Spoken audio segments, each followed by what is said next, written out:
കോട്ടയത്തുള്ളൊരു കുട്ടപ്പൻ ചേട്ടൻ കോലുകുത്തി ചാടി സ്വർണം നേടി.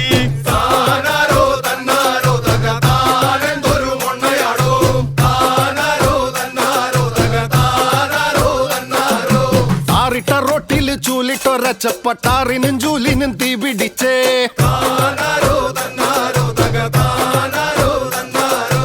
ഓലമെടയണ ഓമന ചേച്ചിയുടെ ഓമന വീട്ടിലൊരോന്ത് കയറി. ഒന്നെങ്ങ